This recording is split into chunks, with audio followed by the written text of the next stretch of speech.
everybody. What I thought I'd do for parent night is to give you an example of what I do in gym class for your kids. Now, keep in mind, I teach kindergarten all the way through 8th grade.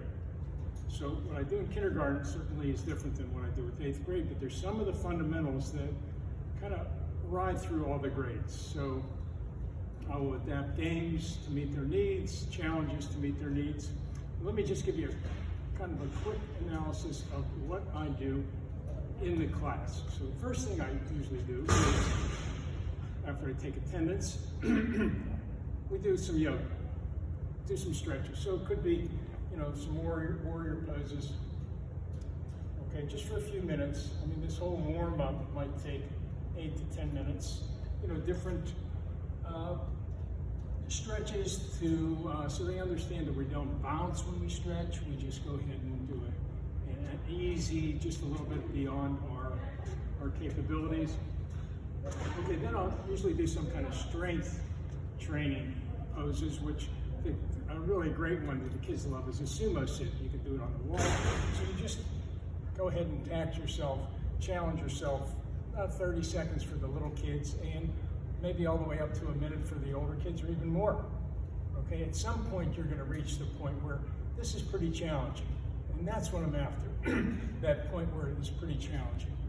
And then we'll do some cardio, whether I'll do that in a form of a tag game, or as the kids get older, maybe just doing some laps. Okay, this is fitness, you have to do it, and it might not be the most exciting thing in the world, but let's see if we can get our cardio a little bit more developed. Okay, then what I'll do is almost every class, do something with development of skill development, where I'll really get technical with the kids, whether it's the little kids or the big kids. For instance, just the throwing mechanics, just learning how to throw the ball. So there's some basic things that even the first graders, second graders should know about standing sideways. Your side faces your target, your hands up, okay, and then you step and throw. So I'll go through those mechanics painstakingly at first, because I truly believe that if you could go ahead and get this throw down, that this one thing is similar to almost all the other sports, where you're generating your power coming up, moving your hips. So there's different cues that you use, obviously, to go ahead and teach that. One of the things we do is break the skill down and maybe start from the knees. And I'll let the kids focus on their belly button. Belly button points this way, and then it'll go this way. Okay? Next would be this. This gives me a chance to go ahead and, as the kids are throwing against the wall individually, gives me a chance to go around and self-correct, or have them correct. Actually, I'd like them to understand the mechanics so they actually can self-direct. Okay? There's a lot of opportunity that I'll have for giving the kids, hopefully meeting their challenge level. So I believe in some work done by some people a number of years ago, and it's become very popular, where I try to have the challenge meets their skill level. Okay, and if we can do that, then this is almost in anything, whether it's academics or sports or music, and then you get into a flow state. And how I do that is things like, okay, the opportunity to knock down some bowling pins. The little kids might be a little bit closer, or even within in the class, there might be different skill levels. So one kid might stand here to knock down the pins. Another kid might stand a little bit further away to knock down the pins. Same thing with something like jumping through hoops. You can see that some of them are a little bit higher than the others. And what I see happen is each kid kind of seeks out his level of his skill level. So some kids won't even attempt this. They'll maybe start here and then they'll move up. And the same thing with an activity like this, where the student can self-direct whether they want to challenge themselves to something like this, or jump over a little bit higher and higher. Okay? So I always see it very kind of like self-monitoring. The kid kind of like wants to go a little bit higher, but kind of knows his capabilities. And my role is to kind of develop those techniques so the kid can achieve a little bit more improvement. The next thing I'll do is whatever skill we've learned individually, technically, I want to put it into a gameplay situation.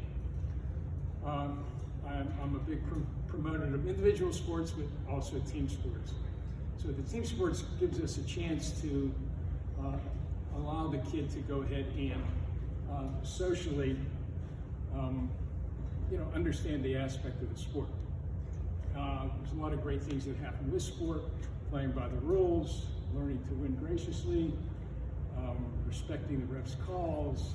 It's okay to lose, but you have to do it, in a way that it doesn't upset you totally. The other thing that I do, and I do this I don't start it for the kindergarten, first and second grades, but even third grade, I give them a chance to go ahead and pick their teams. And the reason I like to do that is that I like them to feel that they're responsible for the teams that they pick, but I do it within some limits, and let me show you.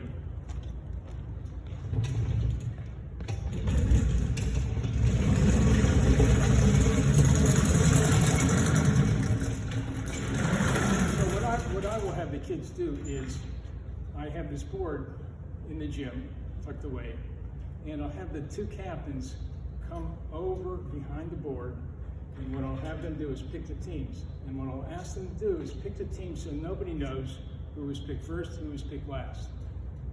Okay, so what I want to try to do is to go ahead and give everybody a chance to feel like they're included and nobody's picked last. And this is the way that hopefully they will write down the kids' names on the team, where it's kind of random and you really don't know.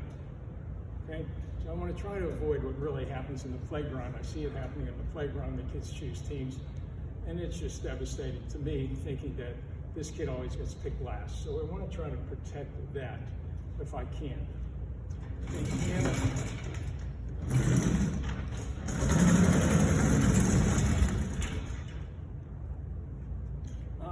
I usually have some free time at the end where I give each child an opportunity to go ahead and choose what they want to go ahead and do, whatever it is, within limits. So some kids might choose basketball, some kids might want to go ahead and kick a soccer ball, on and on, hula hoop, jump rope, anything like that.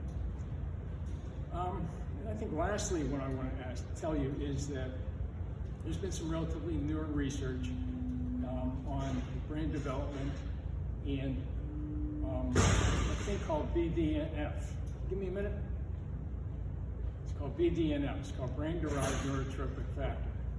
And what it is some neurochemicals that are stimulated with exercise. So the research says if you can get your heart rate up to that training zone area, and that's an area where it's roughly about an area where it's kind of uncomfortable to speak.